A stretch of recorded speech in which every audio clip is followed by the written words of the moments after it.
Ser santos es ser reflejo del amor. Dios es amor y ama siempre. Presentamos Santo Debo Ser. Recorramos juntos el camino a la santidad al que hemos sido llamados. Escúchanos y conoce más sobre la vida en el espíritu de santidad.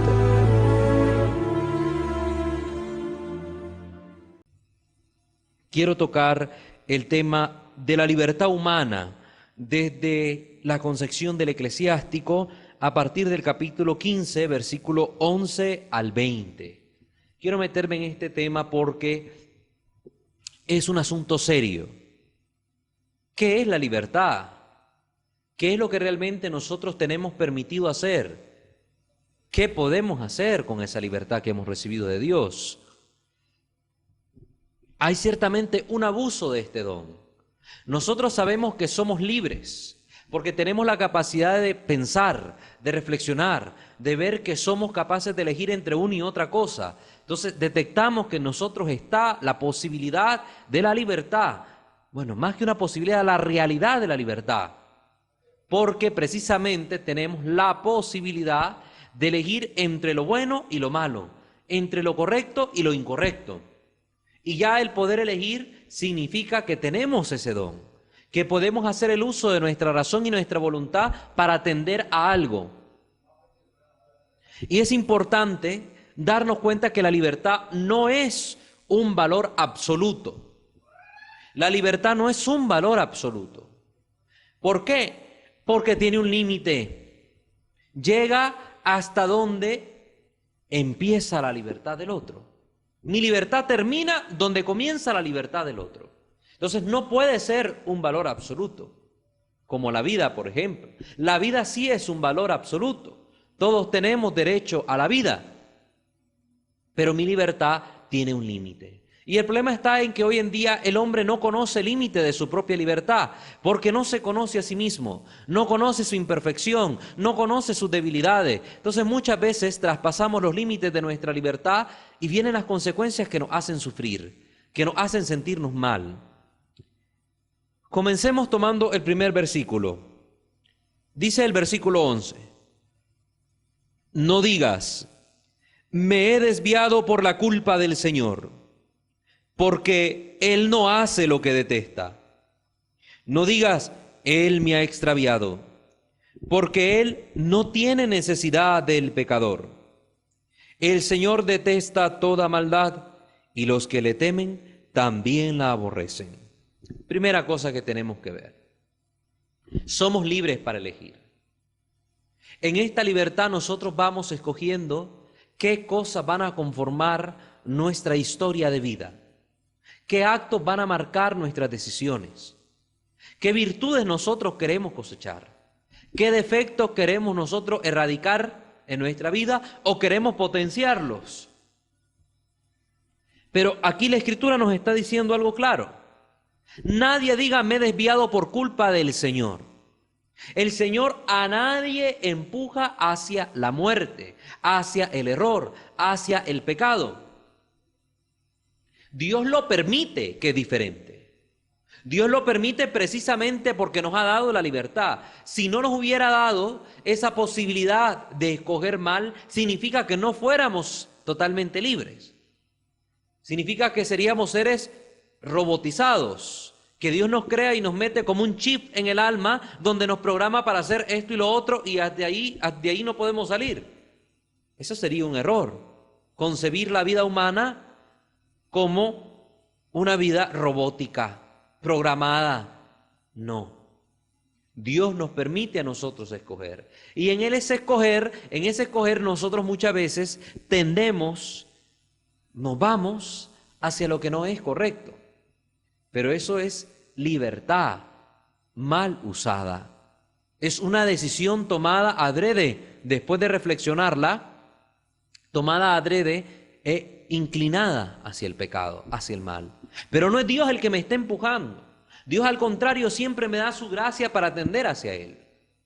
Cuando Dios creó a Adán y Eva en el paraíso, Dios los creó seres libres. Y les dijo, aquí está todo. Todo lo que está aquí es de ustedes. Cada árbol que está aquí es para alimentarles. Extiendan la mano y cojan la fruta. y simplemente les dijo, de aquel árbol no coman, de aquel árbol no coman. Precisamente porque Adán y Eva tenían la opción de elegir entre A y B, se daban cuenta que eran libres. Se daban cuenta que eran libres. Porque había algo entre lo cual podían optar y entre lo cual no debían optar. El demonio toma pie de esta libertad para encaminarla hacia algo malo. Y es donde vemos la introducción del pecado en el mundo. Cuando Eva acepta la tentación del demonio, el demonio siempre está susurrando a nuestros oídos, siempre nos está haciendo propuestas, siempre nos está tentando. La cuestión es ver si nosotros las elegimos o no, la tentación que él nos hace. Pues Eva sucumbió, simple y sencillamente por iniciar un diálogo. ¿Cuántos diálogos nosotros iniciamos con el pecado, con el demonio? Hoy nos vemos con tendencia a iniciar estos diálogos pecaminosos, que lo que tratan de hacer únicamente es buscar nuestra perdición. Eva dialogó con la serpiente y la serpiente era más astuta que ella y le hizo caer. Ya entró el pecado en el mundo y desde entonces nuestra libertad, nuestra capacidad de decisión se ve inclinada hacia el error, hacia el pecado, hacia lo malo. Pero desde el mismo instante en que el hombre cae en el pecado, Dios envía sus gracias auxiliares para que el hombre vuelva al buen camino. Dios no quiere dejar al hombre perdido en el pecado. Por tanto, Dios lo que busca es que el hombre sea feliz, que el hombre pueda hacer uso de su libertad para edificarse, para construirse, para perfeccionarse. Pero es el hombre con la mente embotada, cerrada en una costumbre, en un pecado, asentado y acomodado en una vida de muerte, el que prefiere quedarse en el fango de su historia, de su pecado, que aceptar esta gracia de Dios que le mueve a mudar, a cambiar, a ser distinto, a un estado de conversión perenne, para que pueda alcanzar el proyecto original de Dios, que es la unión total con Él. Dios no te empuja al mal. Nunca, hermano mío, acuses a Dios en tu vida de ser el culpable de tus errores, de ser el culpable de tus elecciones mal hechas. Porque hay mucha gente que vive culpando a Dios, busca una excusa para culpar a Dios. Es que Dios fue el que me dio estos padres que me criaron mal, entonces Él es el culpable. Si tus padres te pudieron haber criado mal, pero tú cuando fuiste madurando tenías la capacidad de poder ver si esa crianza que te daban era la mejor o no. Y eras libre para elegir si seguir esas enseñanzas o buscar unas nuevas, diferentes. Pero nos acostumbramos a un estilo de vida en el que ya nos hemos acomodado bien y no sentimos necesidad de cambio, aunque nuestra alma está gritando, cambia, muda, sé diferente. Entonces le echan la culpa a Dios.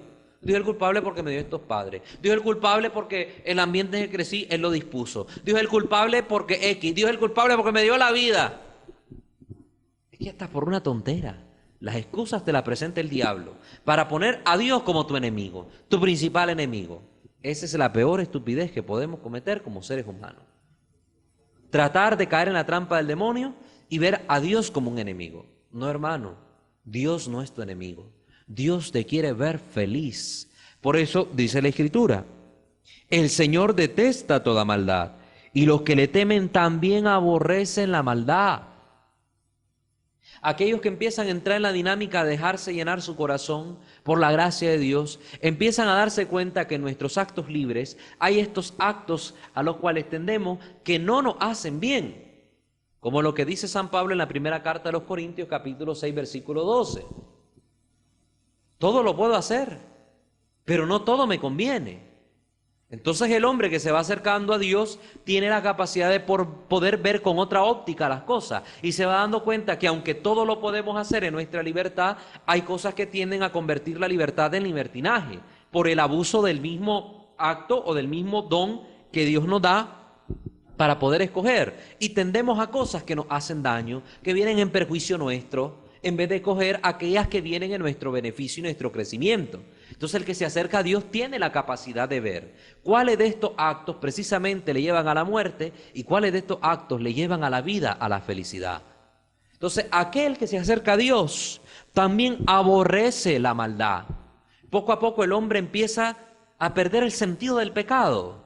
el gusto del pecado. Es decir, el pecado deja de tener sentido en su vida. Antes el salir a la borrachera era lo primero. Después, cuando se acerca a Dios, va viendo que esa borrachera es una pérdida de tiempo, es una tontera.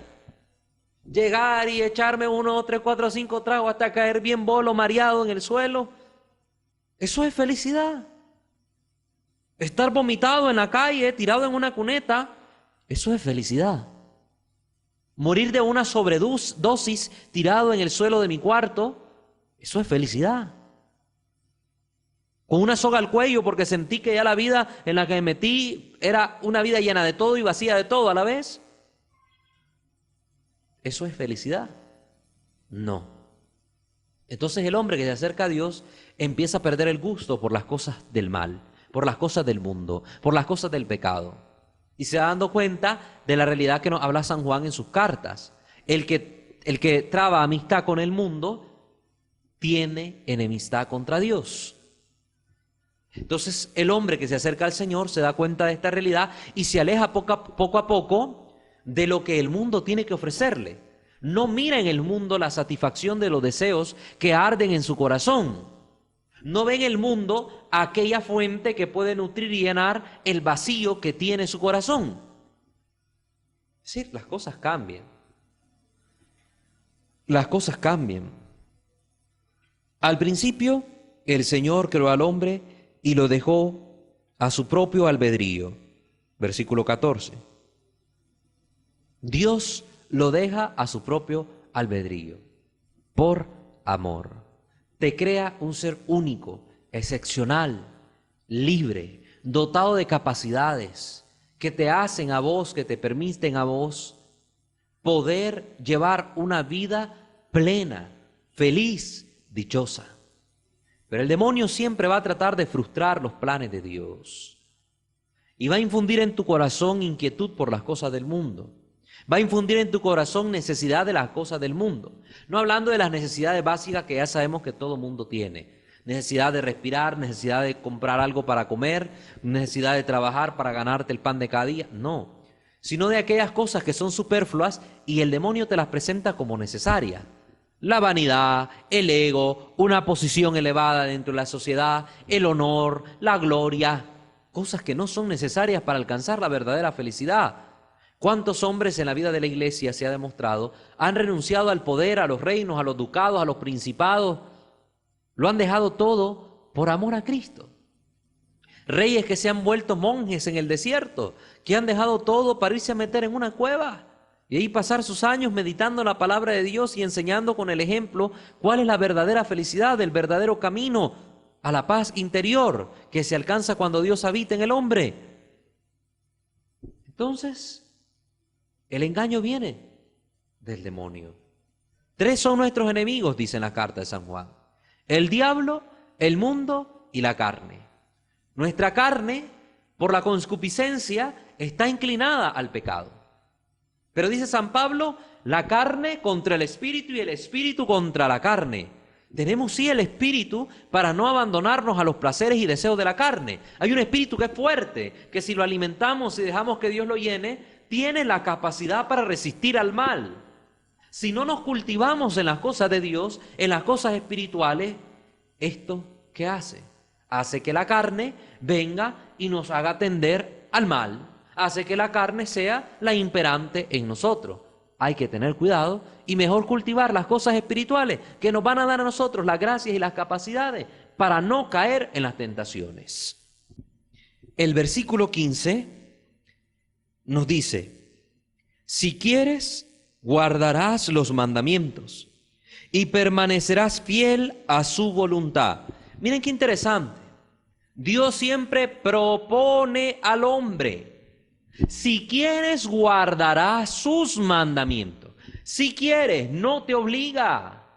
Lo que a ti te obliga es la razón y la lógica. La lógica te invita a vos a seguir los mandamientos de Dios, porque ves en ellos la protección para tu vida. Ves en ellos un programa para la felicidad. Ves en ellos lo que impulsa a tu corazón para poder alcanzar la felicidad que tanto ansía.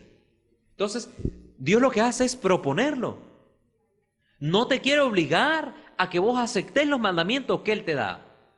De hecho, cuando se da la alianza, la Berit de Israel, que nosotros leemos en el libro del Éxodo, se da siempre en este sentido de amor y propuesta.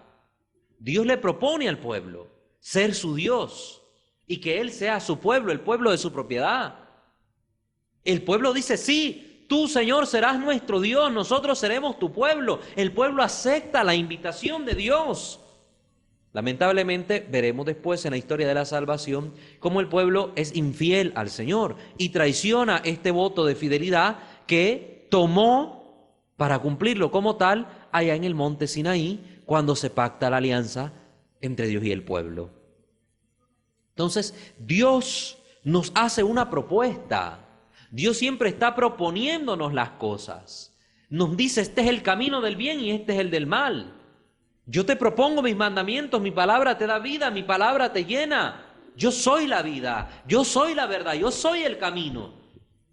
El Señor te está mostrando las cosas de manera evidente. ¿Qué significa que algo es evidente? ¿Qué significa que algo es evidente? Que está frente a nuestros ojos, que no necesita mayor explicación porque es conocible a simple vista. Evidente. Y aunque Dios se hace evidente ante nuestros ojos y se hace evidente también ante nuestros ojos que sus mandamientos dan vida y vida abundante, el hombre prefiere seguir en la ceguera del pecado, con su vista interior nublada, incapaz de poder detectar la huella del mal en la obra del mundo y cayendo siempre en la trampa del enemigo. Si quieres, guardarás los mandamientos y permanecerás fiel a su voluntad. Lamentablemente, esta es una palabra que hoy se está extinguiendo. Fidelidad. Hoy no se habla en los términos de fidelidad. Porque el demonio, disculpen que hable tanto del demonio, no soy pandemonista, pero soy realista y sabemos y conocemos el actuar de nuestro enemigo. Recuerden que San Pablo dice, nuestra lucha es contra los principados y las potestades que se mueven en el viento. No es contra seres de carne y hueso, sino contra el diablo, contra Satanás. Pues el demonio es el primero que ha sido infiel a Dios. Y todo aquello que tenga el más mínimo olor a fidelidad se vuelve en motivo para ser atacado por el demonio. ¿Por qué creen que detesta tanto el demonio al matrimonio, el sacramento del matrimonio, a los esposos? Porque son signo de fidelidad. La alianza entre Dios y el pueblo siempre fue representado bajo el simbolismo esponsal. Dios como el esposo e Israel, el pueblo, como la esposa. Y de hecho la iglesia misma en la nueva alianza, alianza de la cual es mediador único Jesucristo nuestro Señor, la nueva y eterna alianza, aparece la iglesia como la esposa del Cordero y a Jesús como el Cordero esposo de la iglesia. Entonces la alianza entre Dios y el pueblo es manifestada bajo el signo de la fidelidad esponsal. El demonio la detesta. Huele a fidelidad. Lo mismo pasa con el sacerdocio. El sacerdocio ministerial también es un signo de fidelidad. Y por eso el demonio lo detesta tanto. Un sacerdote, cuando consagra su vida a Cristo, se convierte en un alter Cristo, el esposo fiel de la iglesia. Y vemos ciertamente cómo el demonio tienta mucho al sacerdote para que sea infiel a los votos que profesó en el altar. Y lo hace caer en distintas diversidades de pecado para poderlo hundir, para hacer que el sacerdote no sea fiel. Y hoy lo vemos lamentablemente en la iglesia. Esta es una realidad. ¿Cuántos casos han estallado de sacerdotes ladrones, de sacerdotes borrachos, de sacerdotes pedófilos, de sacerdotes homosexuales, de sacerdotes con 3, 4 mujeres y sus hijos? Es una realidad. Yo no puedo tapar el sol con un dedo. Yo no vengo aquí a hablarles mentira, le vengo a hablar de la verdad. Pero eso que estamos viendo como una realidad es consecuencia precisamente del actuar del enemigo. Y cuando el sacerdote, por muy sacerdote que sea, no cuida el aspecto espiritual, el demonio hace su trabajo y lo bota por tierra. ¿Por qué? La fidelidad del ministerio sacerdotal se convierte para él como una espinita en el talón. Un dicho, una simbología. que estoy haciendo, como una espinita en el talón que no le deje en paz. Y él ataca por eso al sacerdote. Él ataca la fidelidad de los consagrados, porque ese signo de fidelidad para él es una tortura. Él es el que ha sido primeramente infiel. Por eso esta palabra que nos dice la Escritura, permanecer fiel a su voluntad, tenemos que pensarla bien. ¿Qué significa ser fiel a la voluntad de Dios? Que debemos ser auténticos cristianos hoy, mañana y siempre, aquí y en la China y en la Conchinchina. Si estoy casado, si estoy soltero, si yo estoy en el colegio, si estoy en mi casa, debo ser igual en todos lados. Lo que pasa es que hoy es más fácil vivir de máscaras y comportarme de una manera en la China y de otra acá que tratar de vivir fiel. Porque difícil es ser fiel a Cristo cuando estoy con mis amigos. Es que si estoy en la iglesia, en la pastoral, soy fiel a Cristo, voy a las oraciones, rezo, todo lo que haya que hacer. Pero estoy allá con mis amigos, que me da pena, es que no, es que es mejor mundanizado, hipócrita. Esa es la verdad. Caemos en la hipocresía. Ya hemos hablado de la hipocresía acá. Entonces hay que tratar de ser fieles. Ustedes, hermanos, sé que luchan por ser fieles al Señor. Y qué difícil. Pero no podemos rendirnos y sucumbir ante la tentación. La tentación es necesaria para alcanzar la santidad. Por eso en el Padre Nuestro no pedimos que nos quite la tentación, sino que decimos: no nos dejes caer en la tentación y líbranos del mal. Líbranos del mal que tiene nombre, el maligno, como lo dice el Catecismo de la Iglesia Católica, reflexionando sobre la oración del Padre Nuestro y esta séptima petición del Padre Nuestro en la versión matiana. Es lo que pedimos, que nos libre del maligno. Continuemos reflexionando lo que dice la Escritura. El versículo 16 nos dice: el Señor te ha puesto delante fuego y agua. Extiende tu mano a lo que quieras. Ante los hombres está la vida y la muerte. A cada uno se le dará lo que prefiera. Miren qué hermosas palabras lo que nos dice la Escritura. Tenemos siempre la capacidad de elegir. Como le decía, Dios propone. Pone delante de nosotros la bandeja servida y pone en ella toda clase de platos deliciosos. Y nos etiqueta: estos son mejores, estos no son de buena calidad. Pero escoge el que tú quieras. No quiere coaccionar tu libertad. Dios con sus mandamientos no te quiere coaccionar. Dios lo que te quiere hacer es despertar, que veas con los ojos abiertos cuál es la realidad.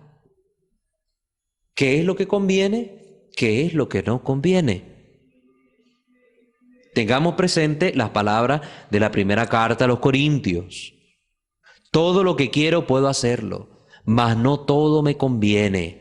¿A qué se refieren esas palabras? A la libertad. ¿La libertad de quién? Del hombre. El hombre debe elegir. Debe elegir. Apunta al hombre, no a Dios. Apunta al hombre. El hombre debe tener la capacidad de saber administrar este don valioso que Dios le ha puesto en sus manos.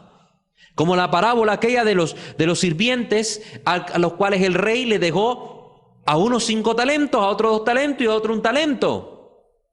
Y ver cómo lo trabajaron y lo multiplicaron. Dios ha puesto el talento en nuestras manos. Nos ha dado la capacidad de administrarlo. Pero ¿qué uso vamos a darle a ese talento? ¿Qué uso vamos a darle al don que hemos recibido de Dios?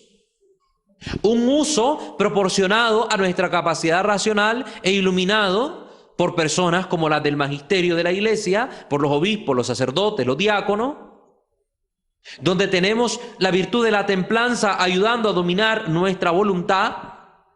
¿O nos vamos a ir de boca? ¿Nos estamos dejando llevar por los instintos? ¿Qué tipo de acciones vamos a realizar?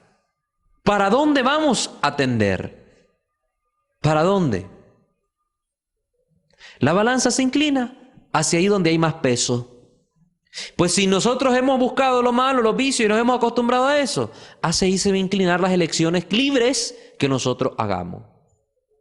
Tenemos que tener claro eso. Entonces el demonio pone a nosotros, a nuestra vista, pone delante las cosas del mundo como más deseables, Como por la concupiscencia nos vemos inclinados al mal, es decir, que estamos casi como que predispuestos al pecado, Él presenta lo malo como deleitable y lo de Dios lo presenta como lo más detestable. Es que ser santo, es que le cuerea, dicen los jóvenes, usando esa expresión juvenil. Le cuerea, dice. Es difícil, eso es inalcanzable. Es que hay que estar rezando mucho, hay que ser bueno siempre, hay que no sé qué. Entonces el demonio te lo pone así. Pero Dios te presenta la realidad de lo deseable, que es para el alma cumplir su voluntad. Si lo hace ganas el cielo, felicidad eterna, estar en la presencia de Dios, donde la muerte no dominará más, donde el gusano y la polilla no van a corroer, no van a dañar, donde te sentarás a la mesa de Dios por los siglos de los siglos con sus santos, contemplando el esplendor de su gracia y su gloria. A eso no te lo presenta el diablo, solo te presenta la santidad como una tortura, como cruz, cruz, cruz. Sí, hay cruz, no se niega la cruz, pero la cruz sabe a miel en ese caminar, porque el alma que descubre el secreto de la cruz se da cuenta que la cruz es dulce para el alma, es deseable porque en ella se alcanza la gloria, como Cristo la alcanzó. Entonces, no dejemos, hermanos, que el enemigo sea astuto y nos haga ese lavado de cerebro que actualmente está haciendo, sobre todo a través de los distintos medios de comunicación social. Cuidadito con esos teléfonos, cuidadito con esa televisión, cuidadito con esa radio, que ven, que escuchan, que escriben. Ahí el demonio se está metiendo muy, muy suavemente, se filtra con sus ideas perniciosas que nos presentan siempre al mundo como lo más deseable, imponiendo siempre modas, imponiendo siempre formas de pensamientos, ideologías que vienen a destruir al hombre. Hoy estamos viendo en boga la ideología de género, tema que ya hemos conversado en estos programas, y lamentablemente se está metiendo de lleno en todos lados, a nivel de los gobiernos, a nivel de las empresas y a nivel de muchas iglesias protestantes. Ya mirábamos cómo la iglesia anglicana, separada de la iglesia católica, con el rey Enrique VIII, allá por el siglo XVI, XVII, si no mal recuerdo, ahora está haciendo oficios religiosos propios para los transexuales. Unos ritos que les ayuden a vivir este proceso de transición entre un sexo y otro. Ha entrado la ideología de género en la mentalidad de los religiosos y religiosas que se han desviado del camino recto del Señor. Por eso la iglesia anglicana está por desaparecer. Los mismos anglicanos lo han dicho. Estamos a una generación de desaparecer. Y saben su realidad y no quieren cambiar. Se están mundanizando cada vez más. Por lo menos aquellos que se han avivado, como solemos decir, aquellos que han despertado, que han estudiado, que están viendo la realidad y las consecuencias de los actos que los líderes de la iglesia anglicana están tomando, pues han decidido regresar a la iglesia católica. Y vemos una migración constante, sobre todo desde el pontificado pasado, desde el Papa Benedicto XVI, que ha creado los ordinariatos para los anglicanos.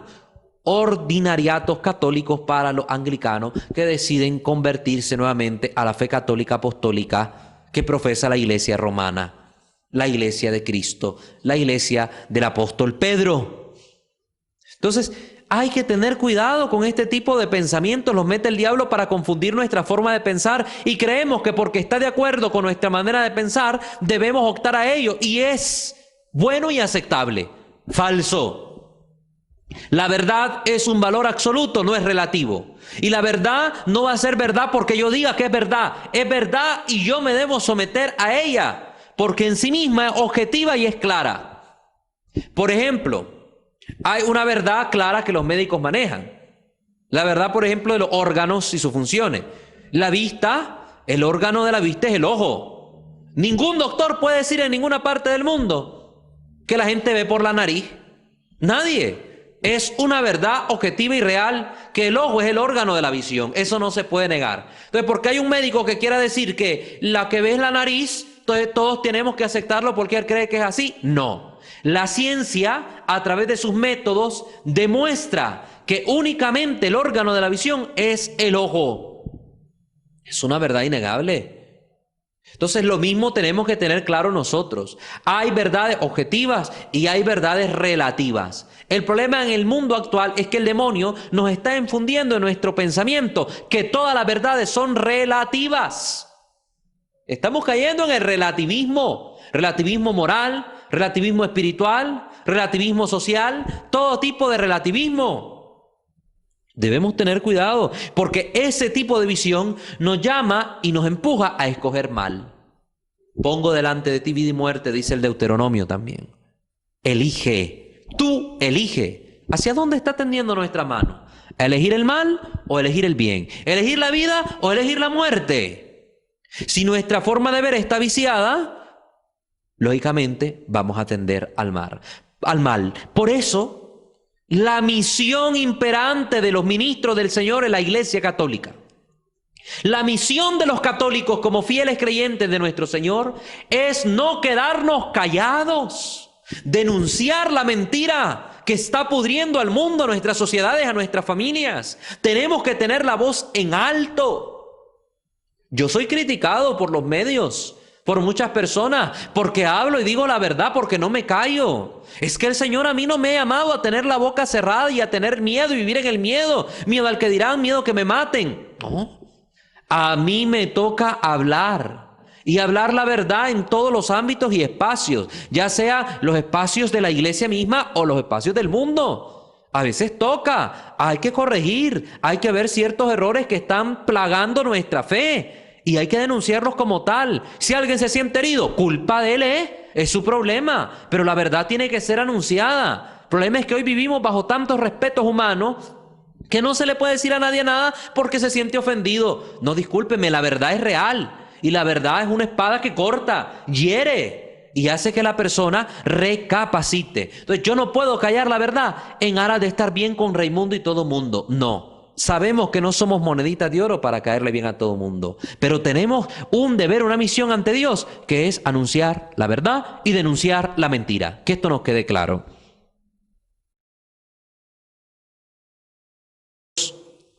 De este pequeño texto que estamos tomando de reflexión, dice el versículo 18, qué grande es la sabiduría del Señor, fuerte es su poder y todo lo ve. Sus ojos miran a los que le temen.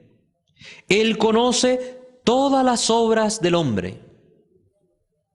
A nadie obligó a ser impío, a nadie dio permiso de pecar. Dios tiene una sabiduría infinita y en su infinita sabiduría decidió crear al hombre como corona de la creación.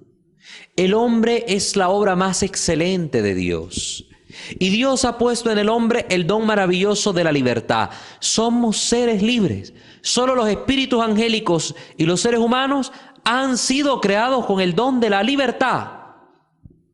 De ahí todos los demás seres se mueven con leyes dadas por Dios para la creación. Los planetas tienen una órbita dispuesta por Dios, que la ciencia ha demostrado esas leyes. Igualmente los animales tienen también unas leyes que les rigen, que es el instinto. Se rigen por las leyes del instinto, que les lleva a la supervivencia, a la reproducción. Pero los seres humanos no solo tenemos el instinto, tenemos la facultad de la razón que nos permite a nosotros darnos cuenta que existimos, reflexionar que somos seres vivos, darnos cuenta del lugar que ocupamos en el mundo y que también Dios nos ha dotado de la libertad y la voluntad. Esto es un gran don, pero nosotros muchas veces abusamos de ese don. Pues el llamado que hoy quiero hacerle es precisamente a reflexionar sobre este don que Dios nos ha dado. ¿Qué estamos haciendo con mi libertad? ¿Será que yo en mi libertad estoy escogiendo los actos que me lleven a perfeccionarme? ¿Estoy yo haciendo un buen uso de mi libertad en la sociedad para convertirme yo en una persona que se vuelva luz para sus hermanos? ¿O me estoy convirtiendo yo también en tinieblas que se han dejado sofocar por el resto de tinieblas que están a nuestro alrededor? ¿Cómo hago notar que mi libertad está tendiendo hacia las obras del Señor? Por los frutos les conocerán, dijo el Señor. ¿Qué frutos he dado hasta el momento? Con los actos libres que yo he realizado, le pregunto, hermano, ¿qué fruto usted ha dado hasta el momento? Si los frutos que usted tiene son vicios, significa que los actos libres que usted ha realizado se han inclinado hacia el pecado. Usted no es feliz. Si los frutos que usted hoy está cosechando son un matrimonio inestable porque hay una situación de adulterio, significa que los actos que usted ha escogido en su libertad han tendido al mal. ¿Y qué es lo que le traen ahora? Los frutos de infidelidad, los frutos de infelicidad, los frutos de inestabilidad. Y estamos viendo cómo se destruyen matrimonios de matrimonios. Es el pan nuestro de cada día en Nicaragua, la cantidad de parejas que se unen y ahí nomás se deshacen. Divorcios por todos lados. Divorcios por todos lados. Con esto nosotros tenemos que tener mucho cuidado. ¿Cómo estamos llevando nuestra vida? ¿Cómo estamos escogiendo? ¿Qué tenemos que hacer para escoger bien? Bueno, como cristianos ya tenemos el criterio. Acercarnos a la iglesia. La iglesia es columna y fundamento de la verdad, dice la primera carta del apóstol Pablo a Timoteo. La iglesia es columna y fundamento de la verdad. En ella encontraremos todos los medios necesarios para nosotros poder tener la capacidad de ver claramente y elegir lo correcto.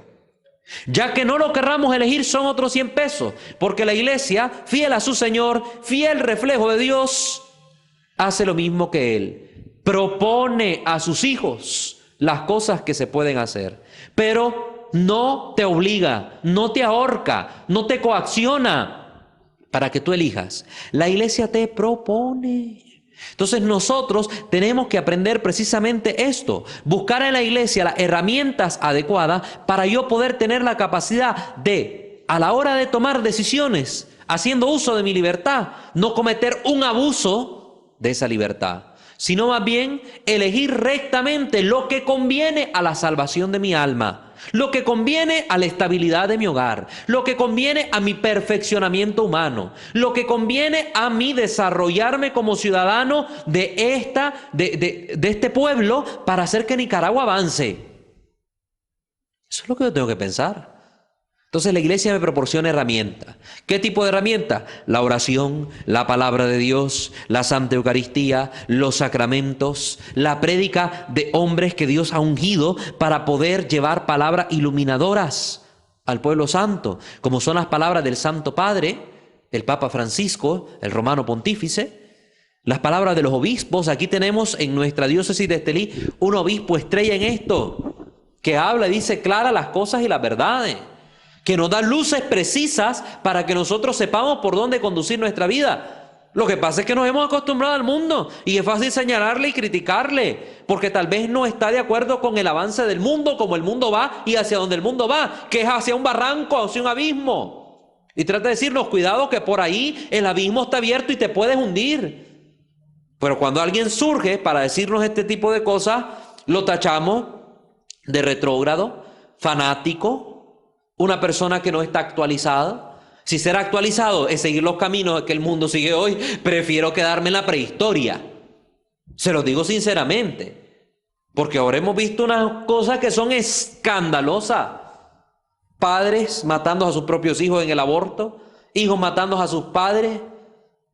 Las leyes donde los maestros no pueden ni decirle pío al chavalo porque si no lo echan preso. Los alumnos dominando a los maestros. Una ciencia que se ha puesto al servicio de los fines egoístas del hombre.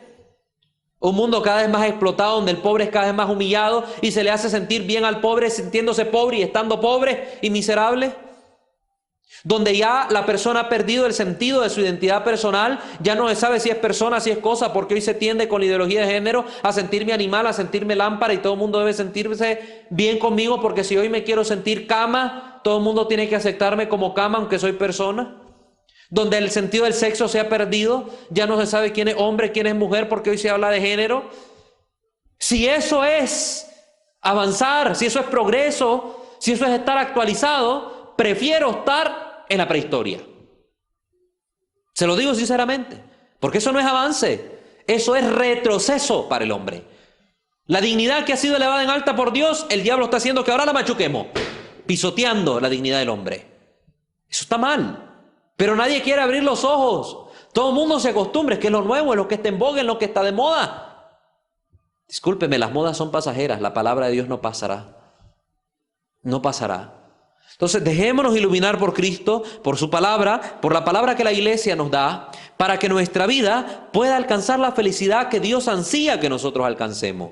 Dios quiere vernos plenamente feliz y para eso nos propone que con el don de la libertad escojamos aquellos actos convenientes, aquellas cosas convenientes para alcanzar ese fin que Él mismo, la felicidad del hombre. Mi corazón está inquieto y no hallará reposo sino hasta que llegue a ti, Señor. Decía San Agustín, nuestra felicidad, nuestro sentido último es Dios. Qué hermoso en que en nuestra libertad podamos escoger a Dios y no a Satanás como el fin último.